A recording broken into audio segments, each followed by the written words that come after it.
All right. Here we go. Michael Fowlkes and Dave Hansen. We're going to be doing day number 2 of a watch party. We're going to be watching Michael Fowlkes' phenomenal docuseries called The History of Sport Fishing today again. And I'm super excited about this part. Well, I'm excited about all the parts because I learn something every time I watch it. And I've watched this part 3 times that I can say I've watched it. And the tribute that you did to this man that they're going to watch, Michael, is just absolutely incredible. I wish my dad had still been alive to see this, because back in the day, this was his code group.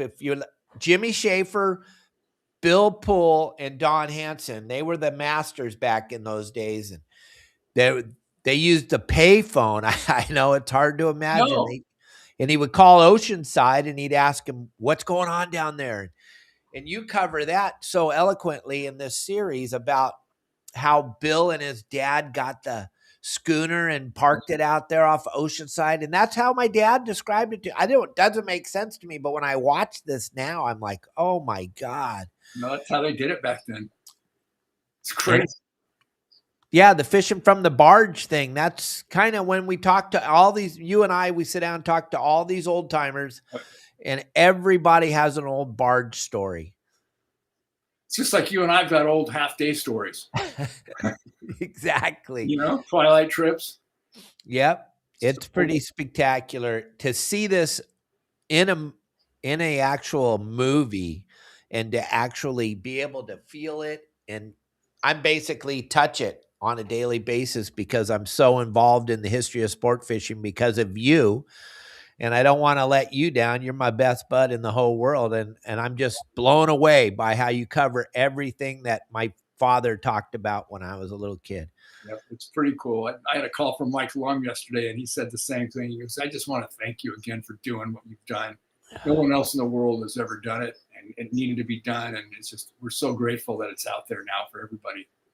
Absolutely, buddy. And I hope everybody that's watching today is going to understand and take something from this, and it's going to touch a bunch of people's hearts like it touched mine.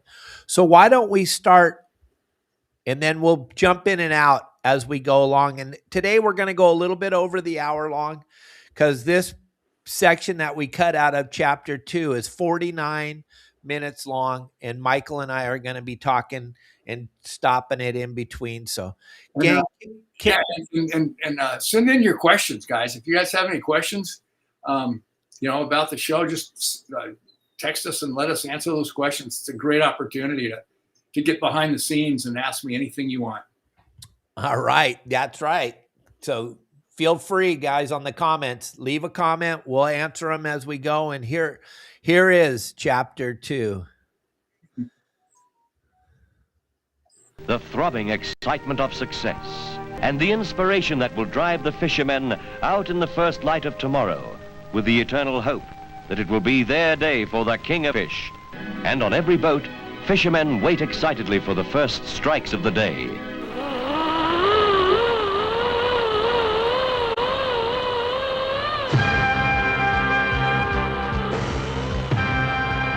It's all about the bite. It's also setting the hook. Love to set the hook. It's putting on the right bait, getting bit, setting the hook, or getting that first bend out of the rod. It's about the initial hookup. It's just one of the most exciting moments anybody can have ever. When you see something that size, you freak out. You strip it. He's bigger than you. It's 150 pounds. Giant-eyed, overgrown minnow. They could have come from a spacecraft. You get tight with it. You've got a hold of a huge creature. Something in your heart stops. I love it. You can see them kind of looking at it. Freaking aliens. But that eye gets to it. And the initial surge of the fish, you really can't explain it. Lines clearing, jumping everywhere. The line wraps around the rod and breaks off, and you're done in half a second. It does something to your heart, your brain, everything. Everything stops. And I think that's why you get addicted to it. This is The History of Sport Fishing. Chapter 2, From Survival to Sport. Now he's got it. think he's got it now.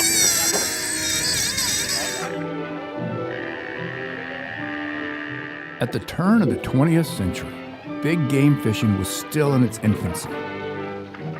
Hardy pioneers in the sport were using rudimentary equipment consisting of stiff wooden rods, coarsely woven silk and linen lines, and reels with no drags to try and capture game fish that no one had ever thought possible. There's a thrill every second. A terrific strain is put on line and leader. As more big fish were landed, word of their feats spread far and wide, and more anglers made their way to the coast to test their skills against monster fish. Over the next century, each decade would bring advances in techniques, tackle, and boating platforms that would elevate the sport to greater heights. Yet amid all the rapid changes in the sport, there has remained a core set of constants. The determination of rugged individualists who drove the sport forward through the years. Long before the concepts of conservation were widely practiced, these men and women had begun to understand that we, as fishermen, must act as stewards of the sea to protect not only our oceans, but all of our inland waters through conservation of resources, respecting catch limits and practicing CPR, catch, photograph, and release, to secure the future of our fisheries for generations to come, and to discourage any unnecessary harvesting of fish unless they are being utilized as a food source.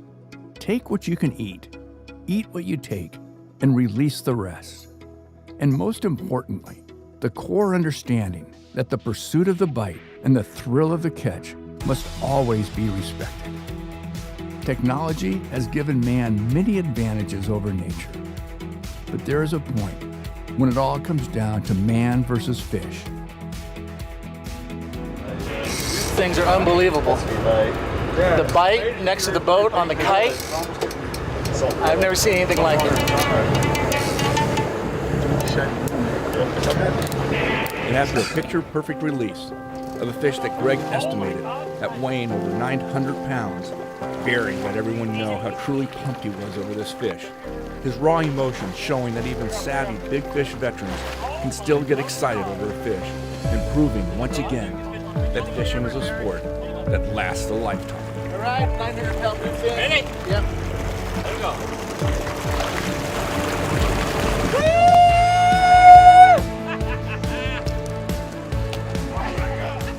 As we began to understand responsible fishing practices, anglers soon began to see the benefits. You know, you would go through the tuna club and you'd see these pictures of these old boats with kites out and catching these giant bluefin, and you know, the bluefin was gone. You know, it was like the buffalo. It was like you heard about it, you saw pictures of it, but it was something you never imagined would come back. It was just a moment in time, and the way that the Pacific bluefins come back on the scene in the last 5 years has put a lot of life back in the Southern California sport fishing. Tell me all of what you know. People seem to come and go, and does the pressure weigh you down? When you look, I'm not around.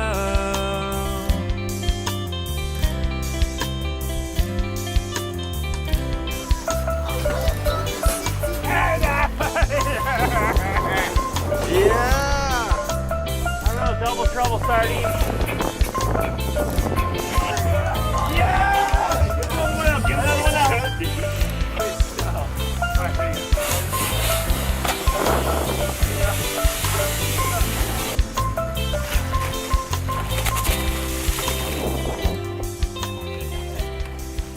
You know, we're in a really, really special era right now with especially, let's just go off the big bluefin, that these fish are migrating right by us and then hanging out right out in front of us within 100 miles, a lot of times a lot less than that.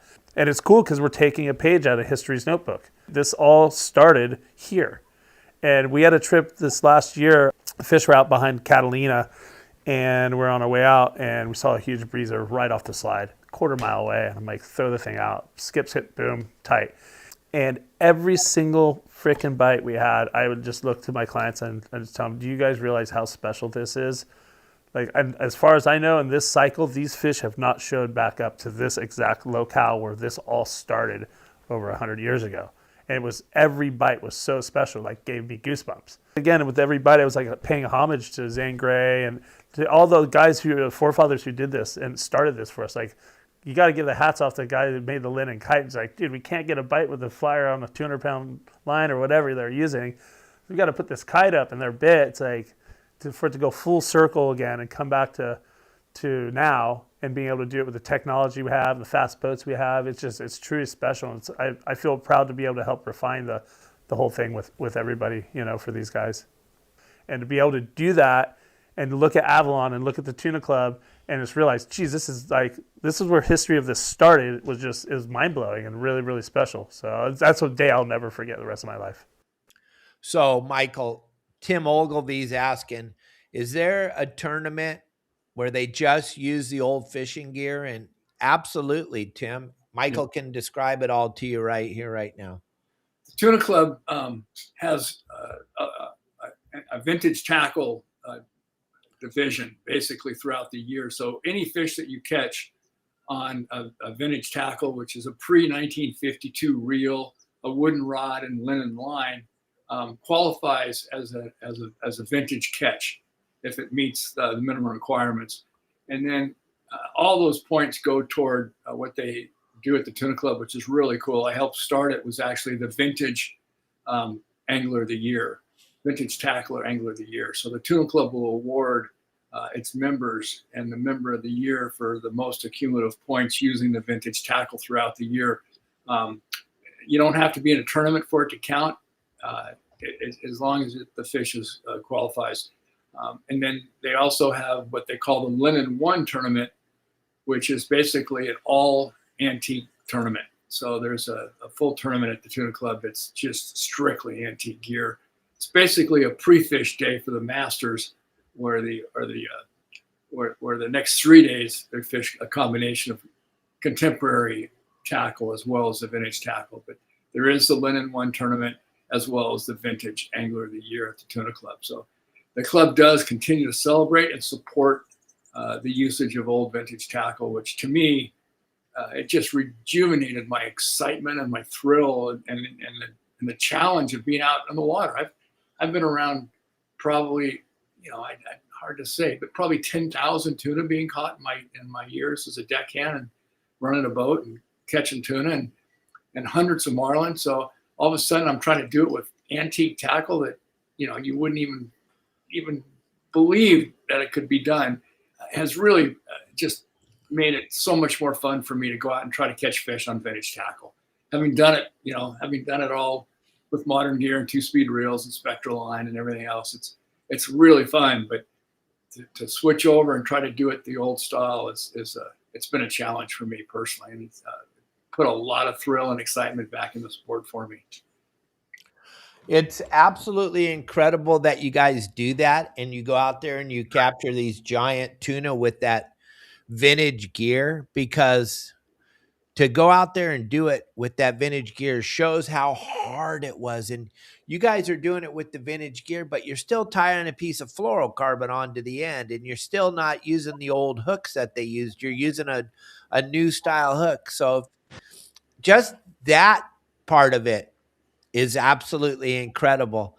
Tim Ekstrom joining us live. Hey, Tim. Hey, afternoon, guys. How we doing? Good. How are you, sir? I'm fantastic, man. Boat got in from a 4-day here this morning. I've actually, I was off this trip. Gerby ran the boat. Captain Brian Sims, my son Duke, was representing the Ekstrom brand.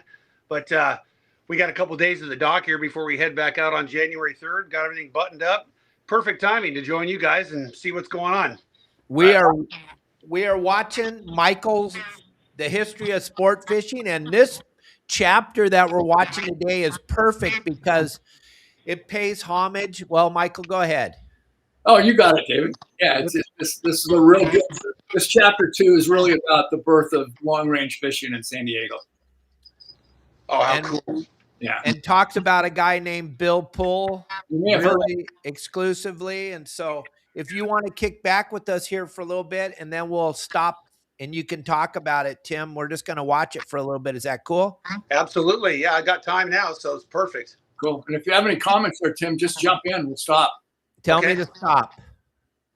Here we go, guys. Here we go. This is going to be really cool now that Tim's in here. You guys listen to me and Michael every Tuesday. This is going to be really cool.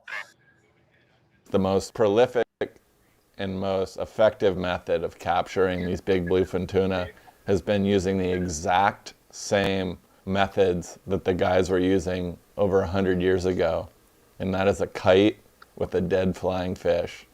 And guys have tried everything under the sun, every modern way to capture these bluefin, but the way that the guys, the pioneers, the guys that invented sport fishing were doing it back in the late 1800s, early 1900s is still the most effective way to capture a cow bluefin tuna. And it's been so fun to bring that like style of fishing back into the arsenal, and you know, it's just a testament to what those guys did. In the beginning, when tuna was started here, it was actually a lot of the guys, the older guys, were doing charters at that time, and they used to hang them up, and the charters would pay big money from all over the world to come and fish them, and they'd hang them up, and other public would come along and take pictures with them. We want to do something it's a little tougher, there's a little more sport, and we find it hard to do. And the fishermen we get are all real good anglers. We promote that we want to do stand-up. Some people do the chair, but we love the stand-up. Stock, good shape here. We see all different size classes, right from 100-pounders right up to over 1,000. And I think this catch and release, it's huge. Yeah, it's the days of killing them are come and gone. I mean, people around the world, let's face it, we got to save for the next generation. We're looking at protecting the fishery, and we want it to, it's sustainable. We use all circle hooks, all pinch. We have a time limit on our fish. We swim them alongside the boat, take a couple shots. You don't waste a lot of time, you make sure the fish are good and healthy when you release them, and fight another day. There's no question. The early pioneers of the sport set the standards by which we all, even today, aspire to. It's almost incomprehensible to think that they did what they did with the gear they had. Linen line, wooden poles, bone jigs, leather thumb drags, small wooden boats, tiny motors, too slow to troll with, no comms, no radios, no electronics, no phones, no satellite imaging, nothing but instincts, guts, and determination.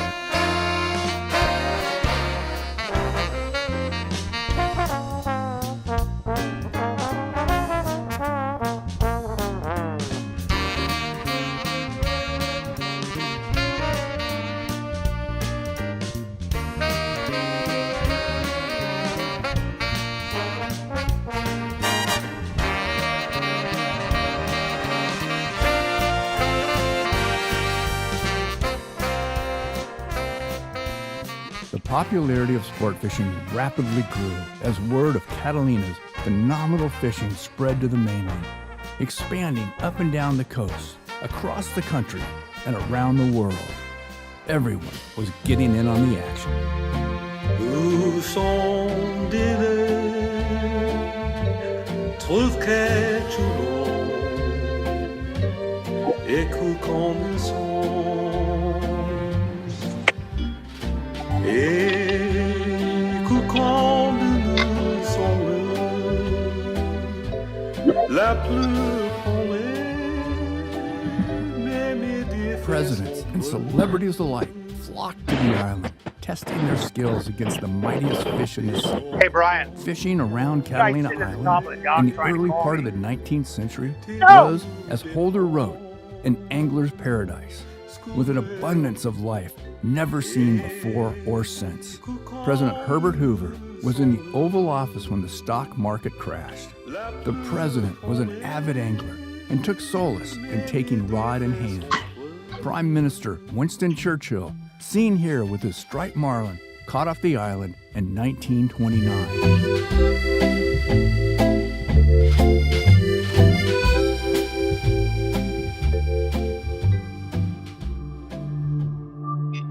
It didn't take long for the commercial guys to get in on the action. In 1916, the first and only commercial purse-seine boat operating out of San Pedro arrived at Catalina.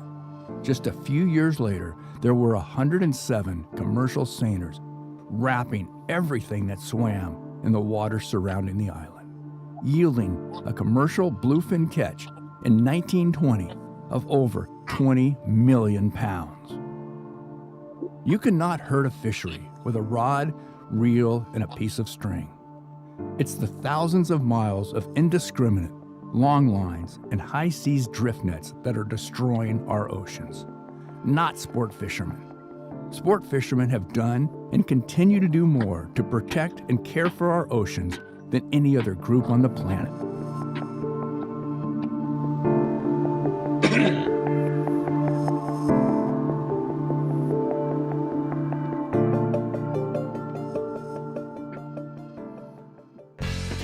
Despite the tremendous commercial pressure put on all the fish surrounding Catalina, sport fishing landings and charter boat operations began springing up in every safe harbor along the coast. People from every walk of life were flocking to the piers, fishing the early anchored schooners and barges, where anglers were shuttled to and from these primitive platforms from piers up and down the coast.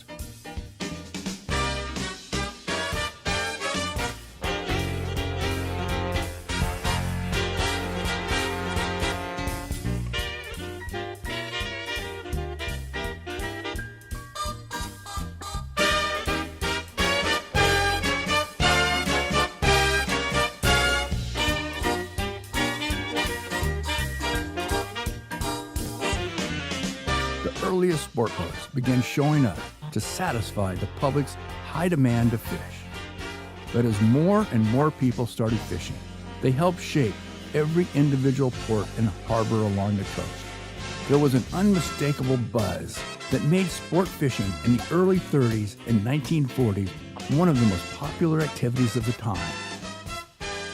A fast-growing fleet of private yachts designed and built specifically for sport fishing were also starting to populate marine.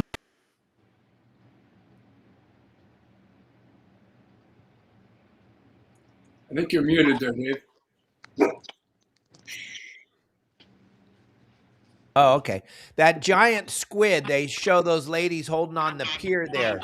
So that shows us that those giant squid were around back in the 1920s, 1930s. That's kind of cool.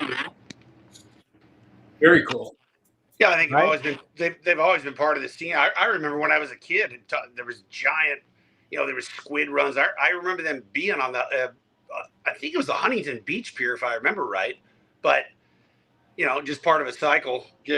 I'm sure it goes back to the beginning of time. Right. I just wanted to point that out because there's a lot of people that are watching this that probably have never seen one. That got into this thing in the last 15 years and haven't seen them. They're going to come back, gang, and you're going to see them. Oh, there's no question. We've already had, this year they've returned, not in mass, but we've had a few times fishing both down below and out front here where, it's the darndest thing, man. How about you stop on bluefin school jumpers or, whatever it may be, you get a jig strike on a yellowfin tuna and everybody slides their bait or their jigs back and, half of them get hooked on something, if not more, and they're all straight big squid. That's crazy. And then you can't get away from them. Once they latch onto you, man, everywhere you stop seems like you catch them. They're good eating, though. They can be, I guess. You hear the guys talk about various preparations. I can't say I've managed to chef one up that I thought it was great, but I'm not a chef, so that explains it. But those bigger ones that have the big thick steaks, heck yeah. Absolutely. Well, let's watch a little bit more.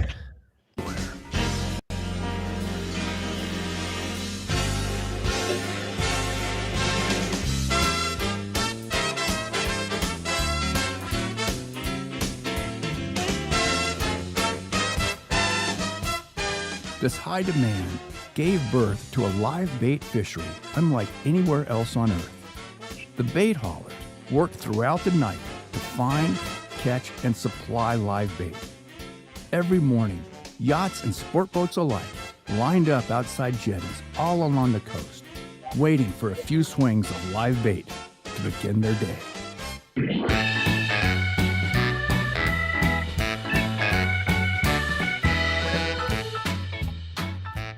It should be noted that at least 50% of all the live bait that's brought onto a sport boat is released through chumming or at the end of the day when they just pull the chute.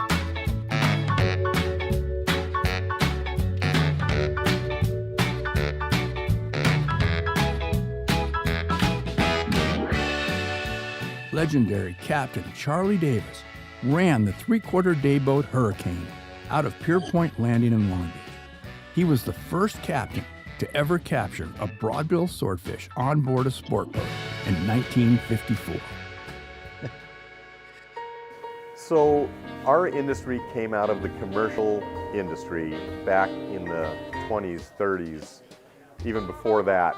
But live bait was a method that they figured out, and they had these huge live bait tanks. And the old videos that you see, there's always a guy up there throwing whatever they could get, you know, anchovies, sardines, whatever the bait of the day was. So that live bait aspect was incorporated into San Diego sport fishing and subsequently most of the West Coast now. The Everingham brothers started the bait company, and to this day, I don't know how they do it. We're so appreciative of what they do, but they have been able to supply a huge fleet of sport boats and private boats with live bait almost at will, to the point that people take it for granted. But they have multiple boats that go out every day. They're fishing just like we are, and some days you get skunked, but yet they've been able to manage and maintain live bait for 6, 7, 8 decades with almost out ever fail. So that's a huge part of our industry, is the live bait fishing. They use seine style boats to wrap a school, but then they've developed methods to keep that, to bring it into a receiver. The tackle that's changed over all these decades, just because of live bait, something that was a little longer, a little softer tip, being able to have a reel that free spools well allows you to cast that bait, and then more importantly, when the bait hits the water, to swim without pulling the drag on the reel. That thing allows the bait to look natural. You get a better bite. You get more bites. And Tim, what do you have to add to this? Would it change long range fishing if you didn't have live bait? I don't think long range fishing would exist without the ample supply of live bait. You know, even back before the return of the sardines in, say, like 1991, by 92, 93, it was full on sardines. But we would depart on long range trips, you know, from as far back as I can remember, long before I was, you know, when I was a little kid, you know, they would depart with a load of anchovies. And those anchovies were almost purely for chum. Once in a while, we'd catch some small tuna on them. But a big part of your long range voyage on the front end was always searching for mackerel or bigger bait, mainly mackerel, green mackerel, or Spanish mackerel. But, you know, you'd run down the coast, and that's the reason why an 8-day trip turned into a 9-day trip, turned into a 10-day trip, turned into 11-day trip, because we would incorporate an additional day, an additional 2 days into looking for big bait, because, you know, in order to target those apex predators, those bigger fish that we were after, you'd have to have bigger bait, you know, again, to reliably target them and to be able to use equipment, hook size, line size, rod size, that was able to handle the bigger fish. Exactly. People don't understand how important this live bait fishery is to us on the West Coast, and to the long range fishing boats. They would, like Tim said, they probably wouldn't exist. But they're very good at catching the bigger bait, but you still need that chum. Yeah, there would not be a long range fishery. There never would have been without the ample supply of live bait, both for chum and for putting on the hooks. You know, nowadays we're so fortunate that 98% of the time we have beautiful loads of just perfect sardines that we use both for chum and hook bait. But, you know, without that, and it's like Doug said on the film there, that the nexus of this whole fishery was the live bait fishery that was developed by the old tuna clippers. those guys throwing bait over the side, and it was evolved and incorporated on the sport boats. It's the same systems, and like everything on a long range boat, for example, is the same as one of those big commercial boats. It's just a smaller scale. Bait tanks are a little smaller, maybe the fish holds are a little smaller, but as far as the system goes and how it functions and what it does, it's the exact same thing. Absolutely. I just want Tim to jump in. That's what he does for a living, gang. Tim drives one of the premier long-range boats in San Diego. Those of you on the West Coast and those of you in Texas don't know who Tim is. Tim Ekstrom is a co-owner of the Royal Star. They're a premier long-range boat out of San Diego. And so that's why we brought him on here today, because he can bring a lot to this show. And if you have any questions at all, feel free to put them on the comments on the left and we'll read them online. Yeah, I've been at this out of San Diego, out of Fisherman's Landing, with the exception of a few jaunts into the commercial side of things since 1984. That's the first year I worked out of Fisherman's Landing. I started on Royal Polaris when I was 19 years old in 1987, and then worked on there for 6 years as the chief engineer, ultimately the captain, and then went on to become the captain of Royal Star in 1992. And 5 years later, my partner Randy Toussaint and I bought the boat. So I've got I got a couple of years now under my belt. I guess I've almost by default become quite the authority. But we put a hell of a lot of time and effort into this fishery and develop it and evolving it and seeing it go from, it's always been an incredible fishery, but what it is today compared to what it was, 35 years ago, 40 years ago, boy, what an incredible experience it is, like the overall experience for the angler now. Anyway, yeah, anybody has any questions, I'm more than happy to jump in and answer them. Hey, Tim, real quick, could you tell us a little bit about the RSW system that you developed? Because when you talk about the sport evolving and the trips evolving, the product at the end of the day is so darn important. What you did with the RSW, it changed the game. Yeah, it really, you talk about, at the time, and I know we've talked about this before on the program, but, I always knew when we developed this new system of holding fish that it would have a profound impact on our fishery. And I was hoping to have it would have a profound impact on the industry as a whole, which ultimately it has. But rewind back to 1987, 1990, 95, the fish on a long range boat, because these trips were out for, 5, 8, 10, 15, even 17 days, we froze everything in the tanks.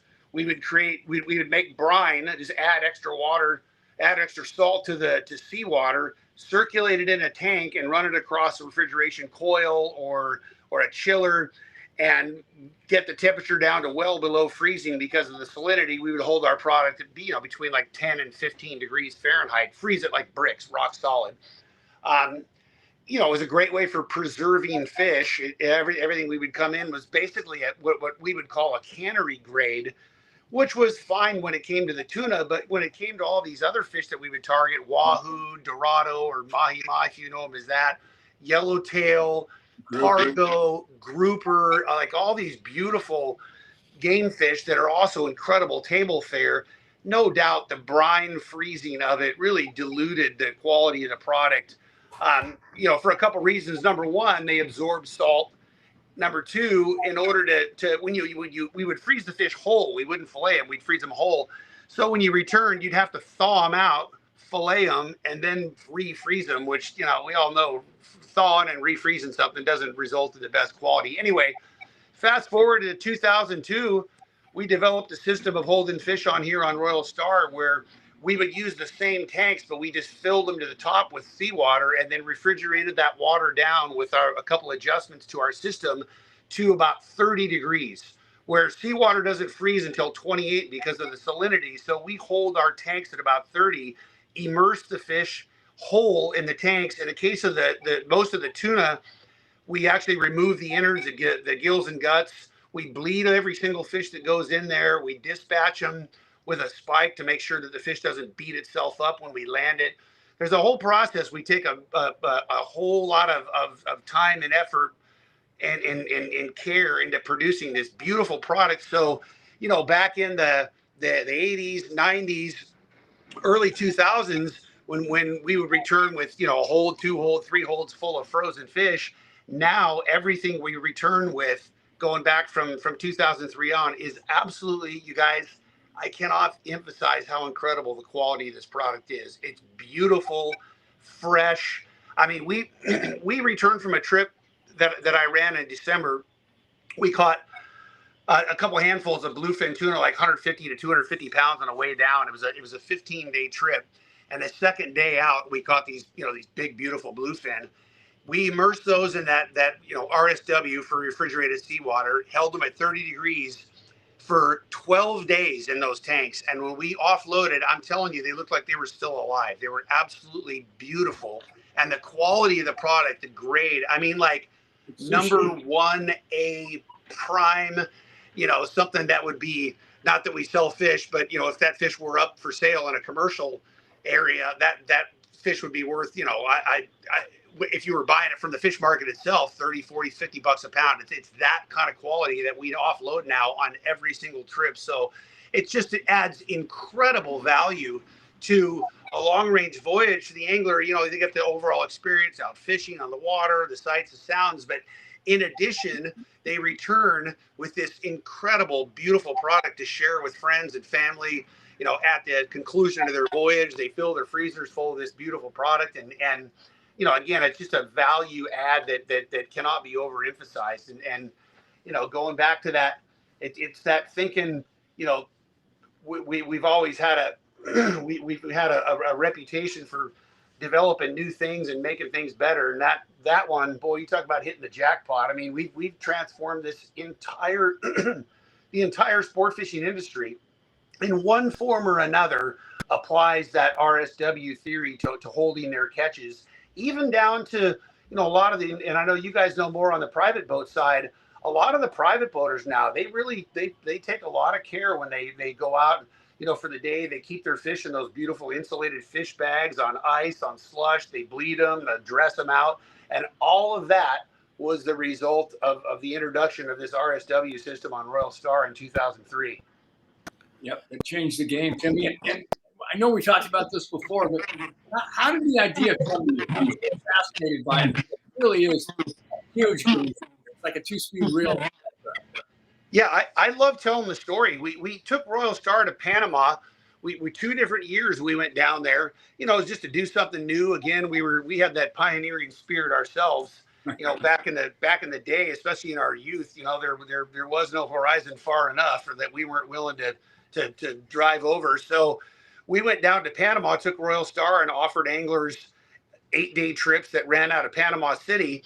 At the time, we were actually going to, rather than, you know, we would return to the fish whole, but we would fillet them at the conclusion of the trip, some of them, and send anglers home with boxes of fish because of flights and the like. Obviously, transporting a big amount of whole fish wasn't realistic in that setting. Anyhow, when the water is so hot down there in Panama, average water temp was like 86 degrees. So, you know, tuna, generally their internal temp is 4 to 5 degrees above what ambient water temperature is. They come from down deep. Let's say that the tuna's internal temp is at 85 degrees. Well, at the time, we were still brine freezing them. And, you know, we thought, well, the best thing to do was to throw them in super cold brine. That way it would, you know, the cold would go all the way through the meat to the core as fast as possible, and it would preserve the quality. It did the exact opposite. It was crazy. The first few fish that we dropped down in there, in this, you know, brine that we were holding at, say, like 1 degree 0 Fahrenheit, it actually froze the outer layer of the tuna. It created a shell, like an ice shell, and insulated it. And the fish cooked from the inside out. I mean, it literally turned to jelly. Like the first few that we tried to fillet, it was just tragic. You know, it was just like, well, this is food. This is crab bait, or, you know, whatever was swimming around down the bottom for slimy old food. You know, it wasn't worth anything. It was ruined. So, you know, we had to think on our feet, like, how the hell do we get the heat out of the fish fast? How do we like create an environment where we can preserve the quality of this fish and you know, have it in a condition where we're able to fillet it at the end of the trip. Anyway, I came up with the idea. I said, hell, we're just going to flood the tanks. We got a refrigeration system in there. We're going to pull it down and refrigerate it and see how cold we can get it before we start making ice. And that's where we're going to hold it. And there's a couple of unique features on the system here on Royal Star that allow us to manipulate it and achieve that optimal temperature and hold it there. But the long and short of it is, we came up with this idea. The first few, and we recognize also, hey, we're going to have to gut these things because they're their innards are so hot. It's like a little stove in there cooking them from the inside out. So, we knew we had to get that out of the core, and we filled these tanks. They're big tanks. They hold 1,400 gallons of water. So you catch a 200-pound tuna, you dress it out, and then you immerse it in this seawater that's circulating at about 30 degrees, 31 degrees, and those first few fish that we pulled out of there, I'm telling, I remember it like it was yesterday. I bet. We pulled the first one. The first one we pulled out of there was maybe like a 60 or 70 pounder. We threw it up on the fillet table. Randy was there. I was Randy Toussaint, my partner. He was there, and a couple other guys who've become, quite the names in the industry themselves. Marcus Meadock, John Conniff, Brett Roundtree. We were all standing around, and we started cut into this thing and lopped the first loin off this tuna and looked at it. I looked at it. I literally, this is like, I remember it like it was yesterday. I looked at him. I said, boys, the world as we know it has changed. I was so excited. I was like, oh my God, here it is. Like, this is it. This is going to transform.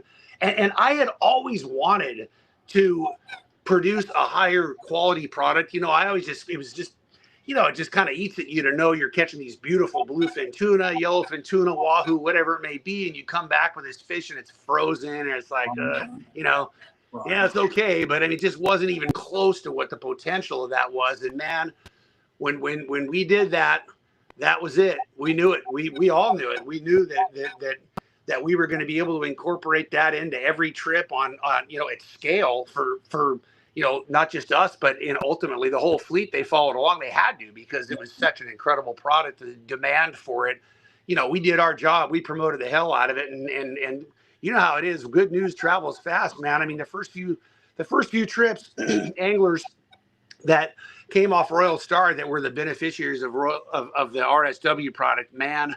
At that time, like the internet and all that was kind of young, but man, it was like wildfire. It was like the shot heard around the world, just how incredible that product was. And within, 3, 4, 5 years, the whole fleet had swung over, and the rest is history. That's so cool, Tim, that you knew the minute you saw that first fillet.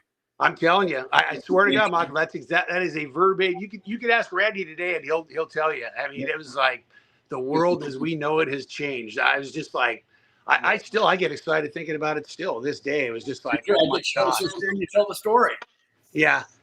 That was the coolest thing. I know I've talked about it with you guys before, but everybody, not out of vanity, but everybody, who puts in this kind of time and effort and, in fishing, it's not exactly the easiest job in the world. And, you just, if you've got, any passion for it, you really aspire to at least leave a mark, make it better than it was, do something for not just yourself, but to benefit everything else.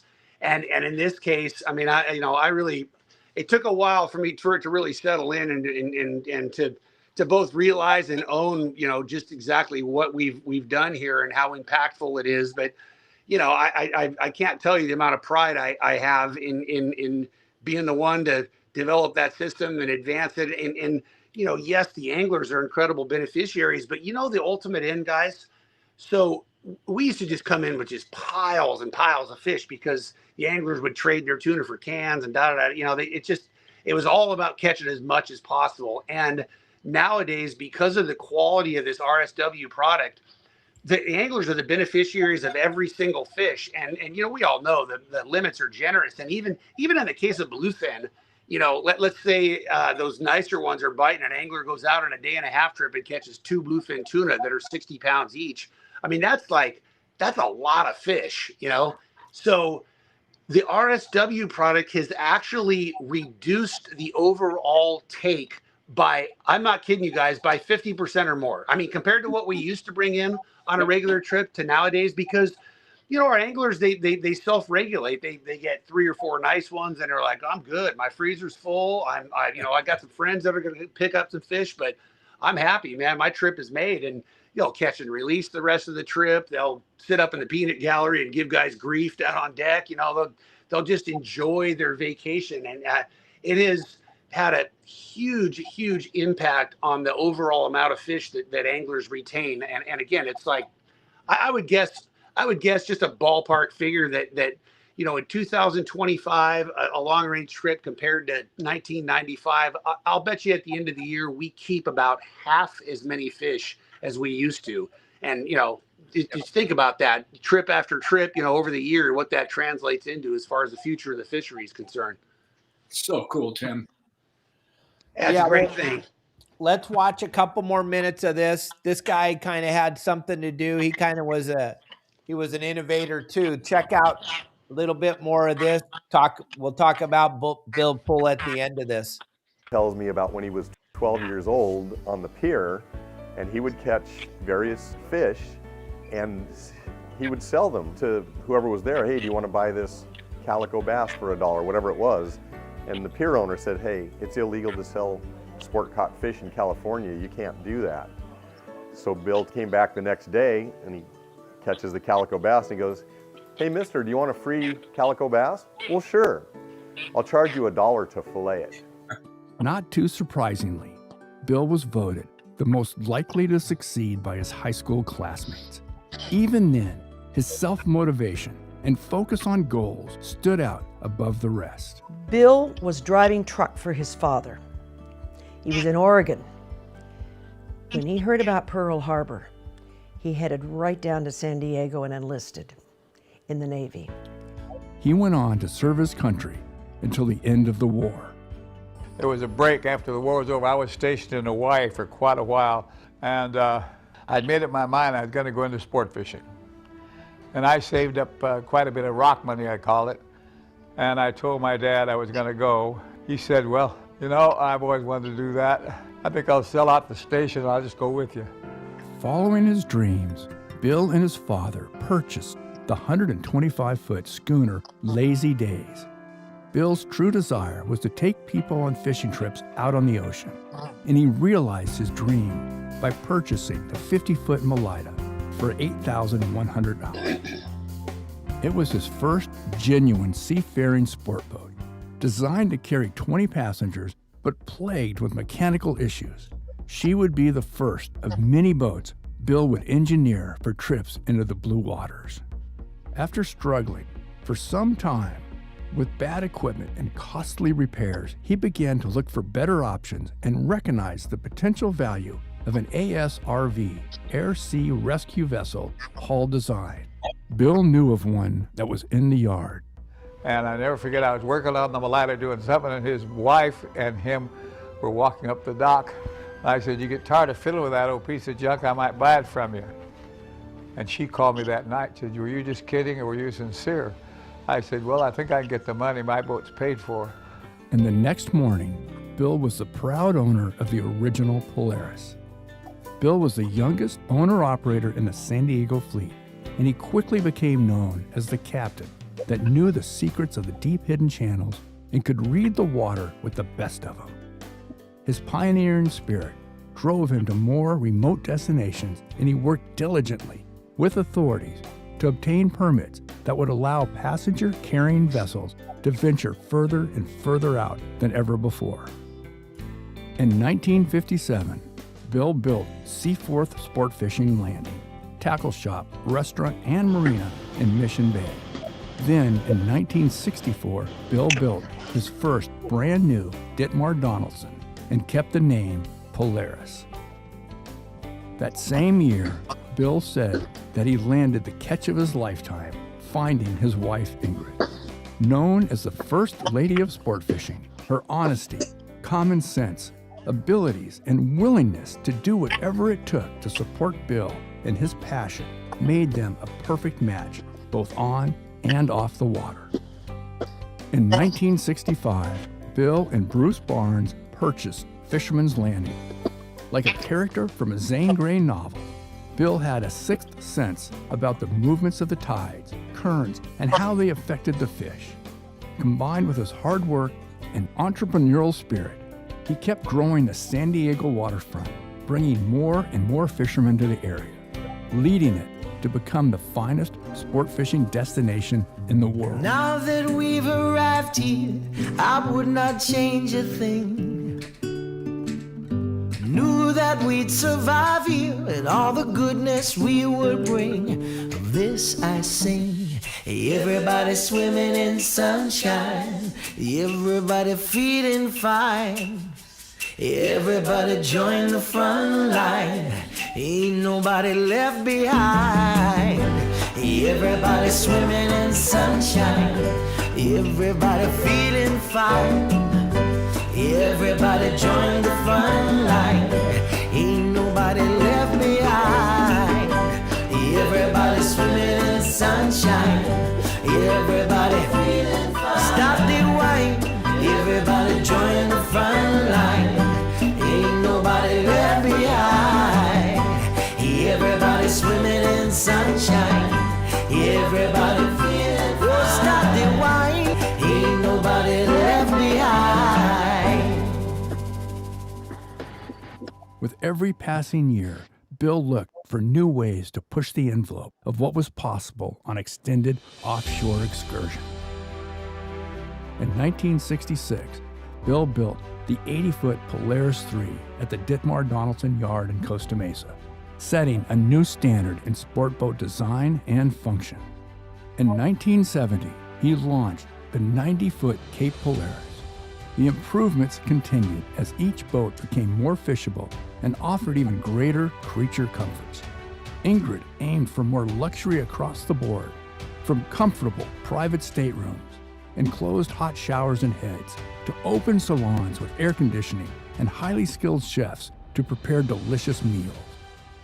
On June 12, 1970, Bill Poole led a group of 30 passengers, including 2 women, on her maiden long-range voyage.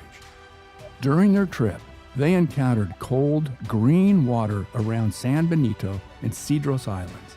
It was then that Bill made a significant decision that would change the course of long-range fishing forever.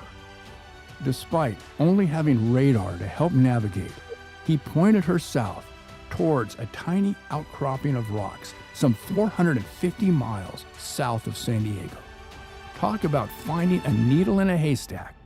Bill not only found the Alejos rocks, but he had to cut the trip short because of all the fish they caught. In 1973, he wisely enlisted the expertise of Todd Chafee, who was one of the top boat designers on the West Coast, to help create and build a state-of-the-art aluminum boat, the incredible 113-foot Royal Polaris. At that time, the largest sport fishing boat in the world. She is still considered by many to be the finest long-range vessel in the San Diego fleet. Following the building of the Royal Polaris, word quickly spread about the impressive capabilities of the boat. Combined with her interior amenities, thanks in no small part to Ingrid's impeccable taste and attention to details. Soon, numerous orders to build other boats followed, including other sport fishing boats and some of the finest luxury yachts ever built. The Poole Boat Company was born and lived by the motto, "Nothing is impossible." It became evident that the combined genius of Todd Chafee's design and Bill's working knowledge of a boat's structure and functionality created a remarkable product. Their boats proved to be so superior that the United States Coast Guard rewrote their manual to align with Poole boat safety specifications.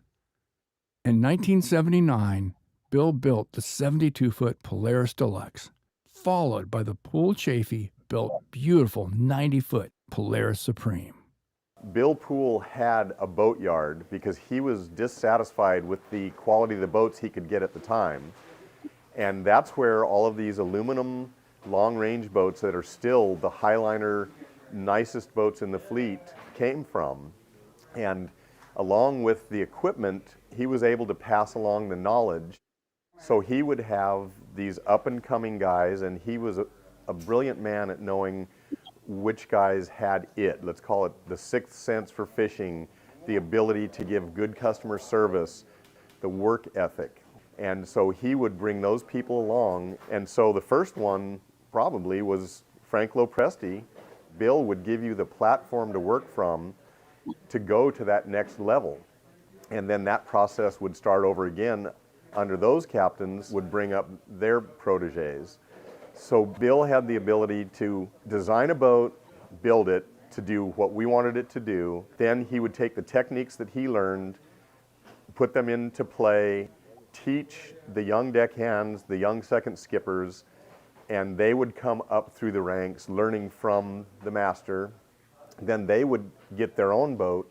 Bill would be side by side with them, shoulder to shoulder, and he was imparting that knowledge to the next group of people.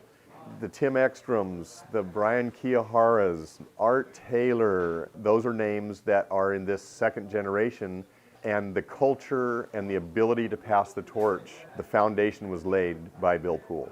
Since he's passed, he can't get arrested for this, so I'll never forget that day. I came home from school and I just got my learner's permit. I was 15 and a half, and we were building the Royal Polaris. We headed down to Chula Vista and we had some break-ins. They came home and said, "Hey, Dad, I got my learner's permit." And he goes, "Congratulations." And I mean, he did this off the cuff. He threw me the car keys. And I go, "Yeah?" For me? He goes, "Yeah." He goes, "Grab the dog and a shotgun. You're security at the boatyard tonight." And then a second later, he goes, "Do your homework first." I mean, it was classic Dad, because that's the way he was raised. And when I tell that story to kids nowadays, they think I'm, there's no way a parent would do that to you. And I said, "No, absolutely." My brother and I, we traded off. We did get paid $7 a night. Come back in the morning, get ready, go to school. Yeah, those were special days. Captain Bill Poole owned and operated 10 boats, 7 of which bore the Polaris name. His ultimate and final project, the lavish 124-foot XL, joined the San Diego fleet in 1991. It took a dedicated, passionate fisherman to want to enjoy the kind of boats that were way back then. Once Bruce Barnes and Bill Poole came onto the scene, they expanded the industry immensely by building brand new boats. He designed from experience the ultimate long-range sport fishing boats and started building an entire fleet of them that are home ported here. Nowhere that I know of where you will find a fleet of boats that is capable of running a couple thousand miles without getting fuel, make enough water to take care of people, keep them comfortable, than you will find in San Diego. Bill's amazing vision as to what was possible propelled him to push the long-range experience to once unimaginable heights. His fingerprints can be found on virtually everything along the waterfront, and in no small part because of Bill and Ingrid Poole. Today, San Diego can honestly lay claim to the fact that it's home to the finest fleet of long-range sport fishing vessels ever assembled. The equipment, boats, and experience of local owner-operators and crews. The variety and types of fishing available are unmatched. For decades, the Sport Fishing Association of California, which Bill helped found, has been working hand in hand with the Mexican government to assure that the future of San Diego-based long-range fishing is bright. And none of this would be here today if it had not been for Bill and Ingrid Poole.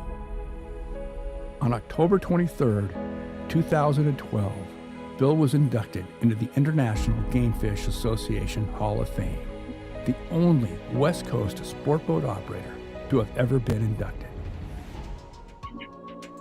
Bill's contemporaries showed their deep gratitude and respect for his many contributions to sport fishing by including their Poole-built boats in a spectacular memorial flotilla honoring the man that was instrumental in bringing the very best to San Diego sport fishing.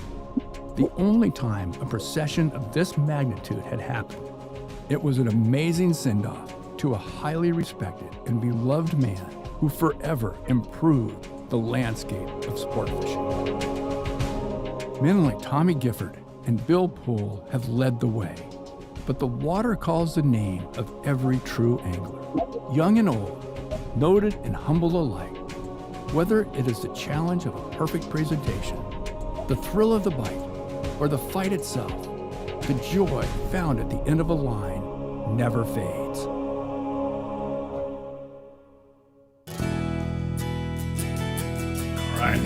And we're getting ready to go do a little lingcod fishing today, so I'm going to use some of this 60-pound fluorocarbon, the GT4. Super abrasion resistant. It's going to handle those big teeth on those lingcod.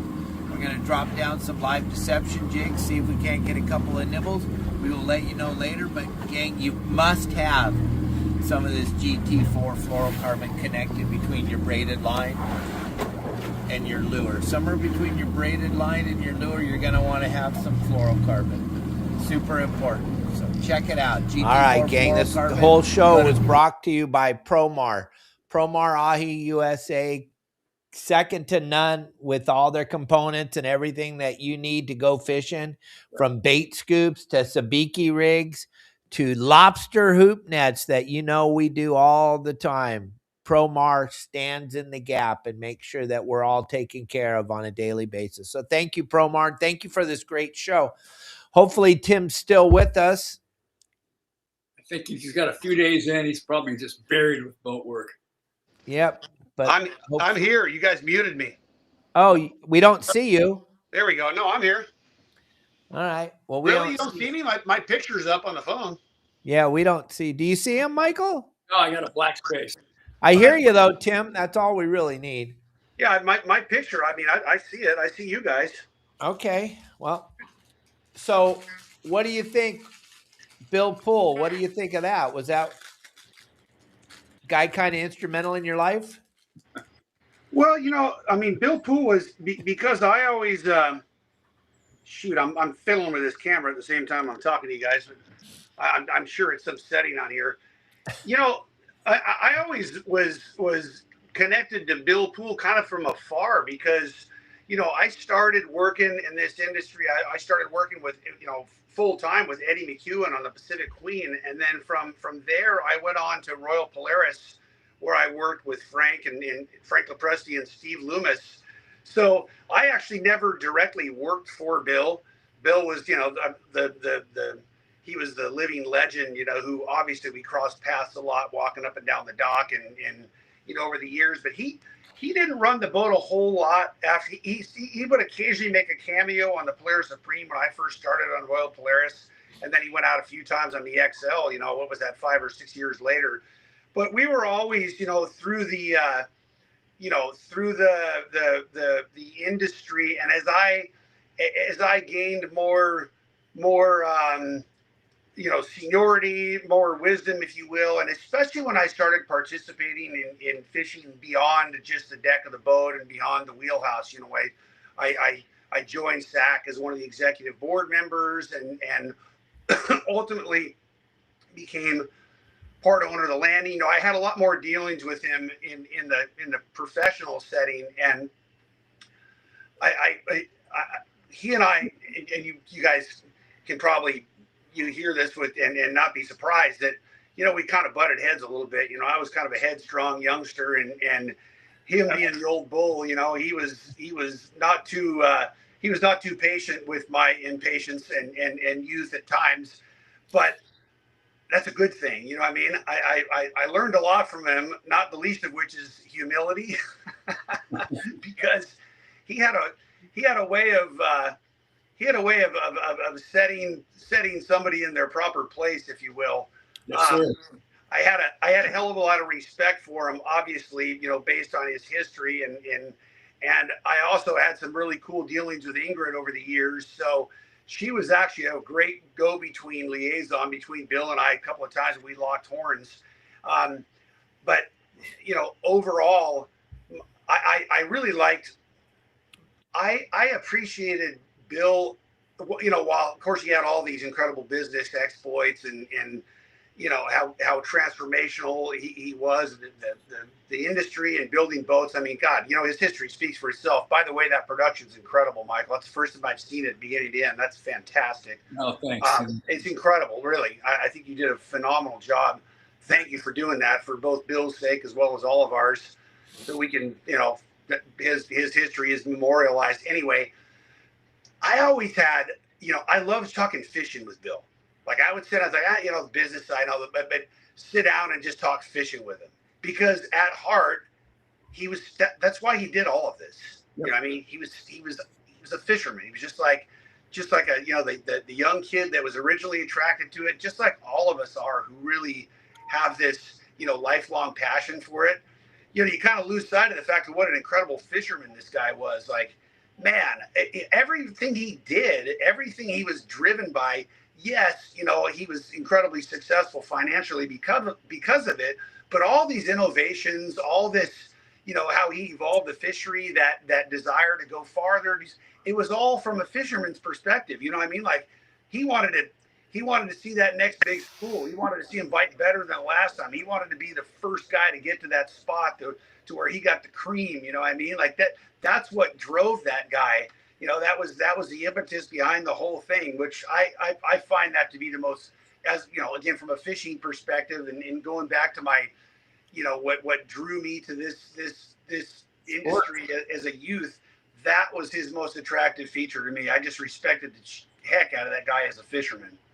Yeah, he was something special, that's for sure. Yeah, he's a damn good man. Boy, I love it. You know, I had between, you know, because Eddie McEwen and Bill were pretty much from that same era. You know, Eddie was actually older than Bill. So, you know, I worked with Eddie McEwen from 84, 85, 86, 80, and for almost 4 years. So, you know, and he was an incredible man. I mean, boy, did I learn an awful lot about that old school work ethic and you know, fish sense. But he was a tough dude, you know what I mean? There were no back rubs and butt pats, you know what I mean? Like you got, you know, if you weren't doing the right thing, boy, you were told in no uncertain terms with, you know, a whole lot of colorful terms, let's say, colorful additions that, you know, to get your act together and do it right. And they were, you know, I'm sure Bill was the same way. I mean, he was just unflinching in his expectation for whoever was working for him to be better, to do better. And you know, again, I hearken on my experience with Eddie, but Bill had a lot of those features and you know, and more. And look at, obviously, the legacy that he has to show for it. I mean, he impacted a hell of a lot of people in a very positive way over the course of his life. It's like you just said, Timmy, like in life, and especially on board a boat, there's a right way and a wrong way to do something. There's no gray area. And Bill and those guys from the old school, it was the right way or the highway. There was no gray. You either did it right or you were gone. Yeah, that's how I see it. You know, I mean, and you know, I know that you know, especially in today's day and age, you know, the younger generations, maybe they don't see it through that lens, but it's pretty black and white. And the what is so important, we can go off into the weeds here on running boats and the like, but what's so important is to have that very clear, that very clear line of authority and structure. It makes all the difference in the world. You know, I mean, you're out in the middle of the ocean and we take these boats out. We've got the most incredible safety record, I think, in the history of anything that moves, especially that moves over water. And we have that because of that hierarchy, that structure that's maintained on a boat. It's just the absolute foundation for everything good to happen, and for everything good to happen when something doesn't go right, especially, you know what I'm saying? Yep. And Bill was the man at that. There's no question about it. There wasn't a single person in his presence that didn't know that Bill was the guy in charge. You know what I mean? Absolutely. And I think you said something very subtly there, Tim, that the life lessons that you learn on a boat as a crew member or even as an angler, but as a crew member especially, as you're growing up through the ranks, those life lessons are invaluable. The stuff that you can learn at the end of a line is it's so far above and beyond the act of fishing. You know, I'll tell you something, and I'm living proof of it myself. I mean, I was literally transformed as a young man by my early experiences working, you know, in a company of Ed McEwen and the lessons that he taught me and what I learned about. You know, it's probably similar to, you know, there's that kind of military structure that can really either shape someone up or not. But, you know, I just learned so much about true, genuine respect for somebody because of their ability and their leadership, you know, their authority. It was. I have, what I was going to say is that sorry, I got interrupted there, but I've had, I'll bet you, I mean, just off the top of my head, 5 or 6 different crew members that I've worked with over the years, you know, young men who worked with me when they were in their late teens, early 20s. And, you know, maybe they put in 3, 4, 5 years in the boat. Then they went on to become professionals in another, you know, a whole nother career, lawyers, you know, professional business people, managers of a resort, you know, I mean, go down the list. There's, you know, again, a half a dozen of them that off the top of my head. And every one of those young men have come back and met up with me 10 years later, 12 years later, 15 years later. And every one of them has emphasized how much of an impact their time on Royal Star working with me had on the rest of their life, and how they conducted themselves, how they managed their careers, you know, how much inspiration they had from it, and how they learned, most of all, a work ethic, you know, how to work as a part of a team. I mean, it's so impactful if you're, you know, part of something that good. It just goes to show you it can have a positive impact on the rest of your life, the trajectory of your life. Yeah, you're giving me chills, Tim. Yeah, it's absolutely incredible to hear you say that, because that message that you're saying, it's hard to put, and I'm not taking anything away from this new generation of young people, but it's hard for them to understand, as like you were saying, the military thing, the way that that we got taught.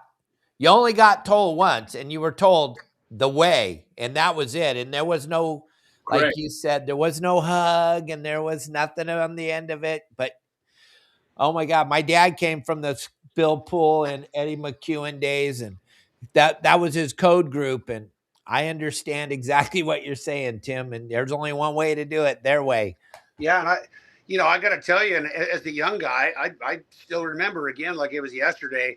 Boy, you talk about the sense of pride that it instilled in somebody when I knew that, you know, because of the way I had done something, I did something right. And, you know, those guys were very hesitant to tell you outright, hey, you know, that was a good job you did. That was great.